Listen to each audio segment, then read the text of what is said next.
Hello বন্ধুরা, কেমন আছো সবাই? আশা করছি সকলে ভালো আছো। প্রিয় বন্ধুরা, আজকে তোমাদের জন্য নিয়ে এলাম আরও একটি নতুন গল্প। আশা করছি তোমাদের দাঁড়িয়ে যাবে, তাই ভিডিওটা শুরু থেকে শেষ পর্যন্ত দেখো। ছোট কাকি বৌদিকে খুঁজতে গুদাম ঘরে চলে এসেছে। আমি বৌদির সাথে আছি। কাঠের ফাঁক দিয়ে দেখতে পেলাম ছোট কাকি এদিক ওদিক বৌদিকে খুঁজল। তারপর বৌদিকে না দেখে বেরিয়ে গেল। ছোট কাকির পায়ের আওয়াজ মিলিয়ে গেল। বৌদি বলল, দেখেছ ঠাকুরপো, আর একটু হলে ধরা পড়ে গেছিলাম। ধরা পড়লে কি কেলেঙ্কারি হতো বুঝতে পারছ? সত্যি বলতে আমিও ভীষণ ভয় পেয়ে গেছিলাম। কিন্তু বৌদিকে অভয় দিয়ে বললাম, কি যে বল না বৌদি, যে জায়গায় আমরা দুজন আছি কাকিমা কেন, কাকিমার বাপ আসলেও আমাদের কখনো খুঁজে পেত না। এখন তুমি তাড়াতাড়ি বাড়ি ফিরে যাও, আমি কিছুক্ষণ পরে আসছি। বৌদি কাপড় আর চুল ঠিক করে গুদাম ঘর থেকে বেরিয়ে গেল। বৌদির চলে যাওয়ার পর গুদাম ঘরটা আরেকটু ভালো করে পর্যবেক্ষণ করলাম। রান্নার কাঠের পাশাপাশি অনেক পুরাতন জিনিস আছে এই গুদাম ঘরে। একটা ভাঙ্গা খাটও দেখতে পেলাম, গুদাম ঘরের এক কোণায় পড়ে আছে। খাটটা মাটিতে নামিয়ে কন্ডিশন দেখার চেষ্টা করলাম। খাটের কন্ডিশন ভালো না, তবে কাজ চালানোর মতো ঠিকঠাক আছে। আমি ঠিক করে ফেললাম এই গুদাম ঘরেই মাকে নিয়ে এসে মনের বাসনা মিটাব। আজ ছোট কাকির নাকের ডগায় বৌদিকে কাজ করে দিলাম, অথচ ছোট কাকি বুঝতেও পারল না। এর চাইতে নিরাপদ জায়গা আর হতে পারে না। এখন যেভাবেই হোক মামনিকে এখানে নিয়ে আসতে হবে। বৌদি যাবার 15 মিনিট পর আমি বাড়িতে ঢুকলাম। এই সময়টা বাড়ির সামনের লনে হাঁটাহাঁটি করলাম। তাড়াহুড়োয় মনের খায়েশ মিটল না। সকালে স্নানের সময় মাকে দেখার পর থেকে একটা ঘোরের মধ্যে ছিলাম। মা ছেলের স্বাভাবিক সম্পর্ক বারবার ভুলে যাচ্ছিলাম। পূজনীয় মাকে এক অপ্সরা নারী ছাড়া কিছুই চিন্তা করতে পারছিলাম না। নিজেকে থামাবার শত চেষ্টা যেন বিফল হয়ে যাচ্ছিল বারবার। আজ সকালে বড় কাকার কিছু অতিথি আসার কথা ছিল। সকাল পেরিয়ে দুপুর হলেও তাদের কোনো খবর নেই।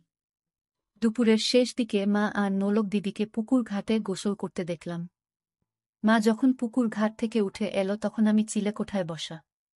তাদের সম্পূর্ণ স্নান দেখে মনের মধ্যে তীব্র বাসনা জাগতে থাকে। রাতে সবার সাথে খেতে বসলাম। আমাদের খাওয়া মাঝামাঝি হলে শুনতে পাই কিছু অতিথি এসেছে। বড় কাকার যে বিজনেস পার্টনারদের আজ সকালে দেখা করার কথা ছিল, এরা হলেন তারা। এনারা সকালে এসে পৌঁছাতে পারেননি কারণ রাস্তায় নাকি গাড়ি খারাপ হয়ে যায়। সেটা ঠিক করে রওনা দিতে একটু দেরি হয়ে যায়, ফলে তারা গাজীপুরের জ্যামে আটকা পড়ে। কিন্তু অসময়ে আসায় বড় কাকা তাদের সাথে এখন বৈঠক করতে পারবেন না। তাদের জন্য আজ রাতের থাকা খাওয়ার ব্যবস্থা করতে বললেন। কাজ হবে সকালে। অনাকাঙ্ক্ষিত এই অতিথিদের থাকার ব্যবস্থা করতে গিয়ে একটা ঘর কম পড়ে গেল। ঠিক হলো আজ রাতের জন্য আমি অন্য কোনো ঘরে ঘুমাব। আমি মনে মনে মামনি বা বৌদির সাথে ঘুমানোর প্রার্থনা করতে থাকলাম। কিন্তু শুনতে পাই মা আর আমাকে এক ঘরে থাকতে হবে। খাওয়া শেষ করে রাত কাঁচা থাকতে আমি ঘরে চলে গেলাম। নিজেকে স্বাভাবিক রাখার চেষ্টা করছিলাম। কোনোভাবেই নিজের ভেতর ওসব জাগতে দিতে চাচ্ছিলাম না। মায়ের সাথে আগে অনেক থেকেছি, ঘুমিয়েছি অনেক রাত। তবে আজ রাতের ব্যাপার আলাদা। জ্বরের রাতের পর থেকে কিছু একটা বদলে গেছে আমার ভেতরে। স্বাভাবিক সম্পর্ক চিন্তা করতে পারছি না কেন যেন। মা হাতের কাজ শেষ করে ঘণ্টা খানেক পর ঘরে আসলো। আমি মোবাইল ঘাঁটছিলাম। মা এসে কাপড় নিয়ে বাথরুমে চলে গেল। কিছুক্ষণ পর একটা নতুন শাড়ি পরে বের হলো। মায়ের রূপ দেখে আমার নিজের উপর নিয়ন্ত্রণ রাখা আরও কঠিন হয়ে পড়ে। নিজের ভেতরের এক পাশবিক পুরুষ সত্তা জেগে উঠতে থাকে। সে সত্তা মায়ের রূপের মধু আমার চোখ দিয়ে নিংড়ে নিতে থাকে। সন্তান সত্তা আর পুরুষ সত্তার ভেতর এক যুদ্ধ চলতে থাকে। আমার হাতে মোবাইল দেখে মা বলল, রাত জেগে আর মোবাইলে ঘাঁটিস না, ঘুমিয়ে পড়ো। নতুন শাড়িতে মাকে অসম্ভব সুন্দরী লাগছিল। কিন্তু এ সময়ে শাড়ি বদলানোর কারণ বুঝতে না পেরে মাকে প্রশ্ন করি, এ সময় শাড়ি বদলাতে গেলে যে?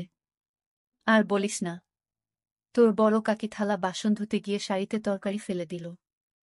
ওই শাড়ি তো আর পরে থাকতে পারি না। এই শাড়িতে তোমাকে অনেক সুন্দর লাগছে মা। ওমা, তাই নাকি? এটা তো অনেক পুরাতন শাড়ি। শাড়িটা কে পরেছে দেখতে হবে না? আমার মা তো বিশ্বের সেরা সুন্দরী। তোমাকে সব কাপড়েই সুন্দর লাগে। মা পাশে এসে বসল। আজ হঠাৎ মাকে এত সুন্দরী লাগছে কেন? কোনো মতলব আছে নাকি? মতলব আছে, এবং সেটা খুব ঘৃণিত। আমি পেটের কথা পেটে রেখে বললাম, কি মতলব থাকতে পারে তুমিই বলো। সেটা তুই ভালো জানিস বাপু। দেখি আমাকে শুতে দে। সারাদিন হাড়ভাঙ্গা খাটুনি গেছে। হ্যাঁ, সে তো হবেই। বাড়িতে যতজন লোক সবার জন্য রান্নার কাজ করতেই তো বেলা শেষ হয়ে যায়। চাকরের কি দরকার? নিজেরাই তো সব কাজ নিতে পারি। হ্যাঁ, তাই তো। বউগুলোকে বিনে পয়সায় চাকরের মতো খাটাতে পারলে তো কাকাদের লাভই। তুই কাকাদের উপর খেপলি কেন রে? খেপলাম কোথায়? তোমার পা টিপে দেব মা? ওমা, আমার ছেলের সুমতি হলো দেখছি। এই তুই সত্যি করে মতলবটা বলতো। আহ মা, তুমি তখন থেকে কি মতলব মতলব শুরু করলে বলো তো? বলা নেই কওয়া নেই আমাকে সুন্দরী বলছিস, হুট করে আমার সেবা করতে চাচ্ছিস। ব্যাপারটা কি? ব্যাপার কিছু না। আমি জ্বরে পড়লে তুমি সেবা করেছিলে, সেখানে তোমার কি মতলব ছিল বলো শুনি? ওমা, মতলব থাকবে কেন? তুই আমার ছেলে, তোর অসুখে সেবা করব না আমি? তুই ছাড়া আমার আর আপন কে আছে? আমিও তো তাই বলছি। তুমি ছাড়া আমার আর আপন কে আছে? তোমাকে যে অসম্ভব ভালোবাসি। মা ইমোশনাল হয়ে পড়ে আমার কথা শুনে আমাকে ধরে কাঁদতে শুরু করে। মায়ের ছোঁয়া পেয়ে এ সময় পরাজিত হয় আমার সন্তান সত্তা। তখন আমি এক অন্য আমি হয়ে যাই। তীব্র লালসায় মাকে ধরি। কিছুক্ষণ পর মা আমাকে ছেড়ে দিয়ে আমার কপালে, গালে হামি দিতে থাকে। মায়ের চোখে কান্নার জল। আমি হাত দিয়ে মায়ের চোখের পানি মুছে দেই। মাকে বলি, তোমার জন্য আমি আছি মা। তোমার কোনো ভয় নেই, কোনো দুঃখ নেই। তোমার সব চাওয়া পাওয়া আমি পূরণ করে দেব। মা হাসার চেষ্টা করে বলল, আমার ছেলে দেখি বড় হয়ে গেছে। মায়ের দুঃখ কষ্ট বুঝতে শিখেছে। কিন্তু আমার কোনো ভয় নেই, দুঃখ নেই। আর নতুন করে চাওয়া পাওয়ারই বা কি থাকতে পারে? আমি গম্ভীর হয়ে মায়ের হাত ধরে বললাম, তুমি সব সময় মানিয়ে নিয়েছ। বাবা তোমার প্রতি দিনের পর দিন যে অবিচার করেছে তা আর কেউ না জানুক, আমি জানি। আমার কাছে লুকানোর কিছু নেই। মা বিব্রত হয়ে আমার হাত ছাড়িয়ে নিয়ে বলল, তোর বাবা আমার সাথে কি অবিচার করল? সংসারে একটু আধটু মনোমালিন্য হবে, এটাই তো স্বাভাবিক। তোর বাবা একটু রাগী জানি, কিন্তু সে মানুষ খারাপ না।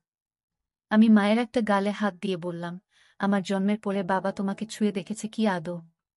দিনের পর দিন তুমি বাবাকে পাবার জন্য বিছানায় ছটফট করতে, মা লজ্জা পেয়ে যায় আমার লাগামহীন নির্লজ্জ কথা শুনে। গাল থেকে আমার হাত ছটকা মেরে ছাড়িয়ে আমাকে ধমক দিয়ে বলে, কি সব আজেবাজে কথা বলছিস? তোর মুখে কি লাগাম নেই? মায়ের সাথে কিভাবে কথা বলতে হয় ভুলে গেছিস? আমি মায়ের দুই বাহু শক্ত করে ধরে মাকে বললাম, আজেবাজে কথা না মা। আমি যা বলছি তা এক বিন্দু মিথ্যা নয়। তুমি আমায় ছুঁয়ে বলো, আমি ভুল বলছি। একথা বলে মায়ের একটা হাত আমার মাথায় রাখলাম। মা আমার মাথা থেকে হাত সরিয়ে নিয়ে বলল, তুই এসব কি শুরু করলি? আমি মায়ের হাত আবারও মাথায় নিয়ে এসে বললাম, আমার দিব্যি। বলো আমি ভুল বলছি। মা মুখ নিচু করে চোখের জল ফেলতে থাকো। আমি মায়ের আরও কাছে এসে বসলাম। দু হাতে মায়ের গাল ধরে মায়ের মুখ উঁচু করলাম। মায়ের চোখের জল আঙ্গুল দিয়ে মুছে দিয়ে মায়ের কপালে হামি দিলাম। মায়ের কপালে আমার কপাল ঠেকিয়ে বললাম, আমি আর তোমার ছোট হিমেল নেই মা। আমি তোমার দুঃখ দূর করার মতো যথেষ্ট বড় হয়েছি। আমি তোমাকে আর কখনো বাবার অভাব বুঝতে দেব না। কথা দিলাম তোমাকে। মা আমার দিকে বিস্ময়ে তাকিয়ে বলল, তুই কি বলতে চাচ্ছিস? তোর বাবা কিসের অভাব রেখেছে? আর তুই বাবার কোনো অভাব পূরণ করবি? এই অভাব, বলে আমি একটা হামি দিলাম। মা ঘটনা আকস্মিকতায় স্তব্ধ হয়ে যায়। যখন বুঝতে পারে আমি কি করছি তখন আমাকে দু হাতে ধাক্কা দিয়ে ঠেলে সরিয়ে দেয়। তুই এটা কি করলি? তুই কি জেনে বুঝে করছিস?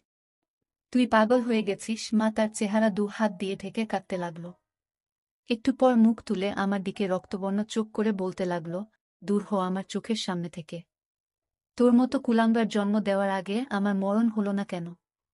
যদি জানতাম তুই বড় হয়ে এ কাজ করবি তাহলে তোকে ছোটবেলাতেই গলা। মা কথা শেষ করার আগেই আমি মাকে আবার একটা দেই। আমি তোমাকে ভালোবাসি মা, অনেক ভালোবাসি। তুমি দিনের পর দিন বাবার অভাব অনুভব করেছ। গভীর রাতে তুমি আমাকে ধরেছ, কিন্তু মা হয়ে ছেলের সাথে সম্পর্কে জড়াতে পারোনি। আমি ছোট ছিলাম বলে তুমি মেটাতে পারোনি শরীরের ক্ষুধা। মা আমার কথা শুনে বলে, তুই এসব কি বলছিস? আমি তো মা। মা হয়ে তোর সাথে এমন কাজ করার কল্পনাও করতে পারি না কখনো। মায়ের কানে মুখ রেখে বললাম, আমাদের মা ছেলে সম্পর্কের বাইরেও একটা পরিচয় আছে মা। আমি পুরুষ আর তুমি নারী। তুমি এতদিন নিজেকে সংযত রেখেছ, নিজেকে সতী প্রমাণ করার চেষ্টা করেছ। কিন্তু কার জন্য? যে লোকটা তোমাকে মানুষ বলে গণ্য করে না তার জন্য। তুমি যদি নিজের জন্য একবার হলেও ভাবতে, তাহলে আজ তোমার জীবনে এত দুঃখ থাকত না, কখনো এত অবহেলায় থাকতে হতো না। মা আমার বুকে মাথা লুকিয়ে বলতে থাকে, কিন্তু তুই আমার ছেলে। আমি কখনো এত বড় পাপ করতে পারবো না। আমাকে ছেড়ে দে তুই। আমি নিজেকে আটকাতে পারছি না মা। তোমার পরশ পেয়ে আমি পাগল হয়ে গেছি। তুমি অপরূপ সুন্দরী। তোমার মায়া আমাকে পাগল করে দিচ্ছে। মা বলল, তুই এমন করিস না। তোর পায়ে পড়ি। আমাকে এত বড় পাপের ভাগীদার করিস না তুই। আমি তোর বিয়ের ব্যবস্থা করে দিব। আমি হাত বুলাতে লাগলাম। সমাজ সংসার ধর্মের ভয়ে এই নিষিদ্ধ সম্পর্কে জড়ানো থেকে মন প্রাণ দিয়ে নিজেকে আটকাতে চাইছে মা। কিন্তু আমি জানি দেহের ক্ষুধার কাছে মনের বাধা এক অনুপরিমাণ বাধা দিতে পারবে না। মাকে সবসময় পূজনী দেবীর সাথে তুলনা করে এসেছি, আজ এই দেবীর সাথে এমন ঘৃণিত কাজ করতে আমার বিবেকেও বাধছে। কিন্তু ওই যে দেহের ক্ষুধার কাছে পরাজয় হয়েছে বিবেকের। মা চোখ বন্ধ করে আছে। চোখে পানির রেখা ছাপ ফেলে গেছে। মায়ের নাকের ফুল ঘন ঘন ছোট বড় হচ্ছে। আমি মায়ের চিবুক ধরে মুখ উঁচু করে ধরলাম। মা চোখ খুলল না, ঘন ঘন নিঃশ্বাস নিতে থাকল। মায়ের বিছানার পাশের টেবিলে সিঁদুরের কৌটা দেখতে পেলাম। এক হাতে কৌটাটা তুলে নিলাম। কৌটা থেকে সিঁদুর নিয়ে মায়ের ফাঁকা সিথিতে পরিয়ে দিতেই মা চোখ খুলে ফেলে। হিমেল, বাবা তুই কি করছিস এসব? সিঁদুর পরিয়ে দিলি আমায়? আর কোনো সংকোচ নয় মা। তোমায় সিঁদুর পরিয়ে নিজের বউ করে নিলাম। সিঁদুর পরালেই কেউ বউ হয় না।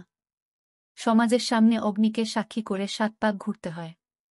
আজীবন সাথে থাকার প্রতিজ্ঞা করতে হয়। তুই আমাকে নিয়ে যা করতে চাচ্ছিস সেটা পাপ। তোকে বাধা দেবার ক্ষমতা আমার নেই। এ পাপ তুই করিস না বাপ আমার। আমাকে আর অসতী করিস না। আমি শাড়ির আঁচল তুলে মায়ের মাথায় ঘুমটা দিয়ে দিলাম। মার চোখ অশ্রুতে টলটল করছে। আমি মাকে বললাম, তুমি আদর্শ মা, আদর্শ বউ। কিন্তু বাবা তোমার আদর্শ স্বামী হতে পারেনি। যে সমাজ এতদিন তোমাকে উপেক্ষিত করে দেখেছে, আমি মানি সে সমাজের নিয়ম। ঘরে জ্বলতে থাকা মাটির প্রদীপটা মেঝেতে রাখলাম। মাকে বিছানা থেকে নামিয়ে হাত ধরে প্রদীপের চারপাশে ৭ পাক ঘুরলাম, তারপর আমার গলা থেকে সোনার চেনটা খুলে মায়ের গলায় পরিয়ে দিলাম। প্রদীপ হাতে তুলে নিয়ে তার শিখার উপর হাত রেখে বললাম, এই অগ্নির শপথ নিয়ে বলছি, আমি আদর্শ ছেলের মতো তোমাকে সব দুঃখ কষ্ট থেকে দূরে সরিয়ে রাখব। তোমার উপর কোনো অবিচার হতে দেব না। আমি আজ থেকে তোমাকে আমার সহধর্মিনীর মর্যাদা দিলাম। এরপর মাকে বললাম, অগ্নিকে সাক্ষী করে ৭ পাক ঘুরেছি, মঙ্গলসূত্র পরিয়ে দিয়েছি। এবার আর কোনো দ্বিধা নয় মা। শাস্ত্রমতে তুমি আজ থেকে আমার বিয়ে করা বউ। মায়ের চোখ বেয়ে জল গড়ে পড়তে থাকল। নিজের বিবেকের সাথে মা এখনো সন্ধি করতে পারছে না। আবার ভালোবাসার কাঙ্গালিনী মায়ের প্রতি আমার ভালোবাসাকে ফেলেও দিতে পারছে না। তারপর আমাদের মাঝে শুরু হলো আদিম যুদ্ধ। চেয়ে দেখি মায়ের চেহারায় পরিতৃপ্তির ছাপ। আমি মাকে জিজ্ঞাসা করলাম, কেমন লাগলো মা? মা আমার দিকে ক্ষণিক তাকিয়ে মুখ ঘুরিয়ে নেই। মা মুখ ঘুরিয়ে ফুপিয়ে কেঁদে ওঠে। তারপর আমি কি করলাম? হায় ভগবান! আমার সর্বনাশ হয়ে গেল। নিজের পেটের ছেলের কাছে ক্ষণিকের সুখের জন্য নিজেকে বেচে দিলাম। ভগবান, আমাকে ক্ষমা করো বলে আমার দিকে পিঠ ফিরে কাঁদতে থাকে।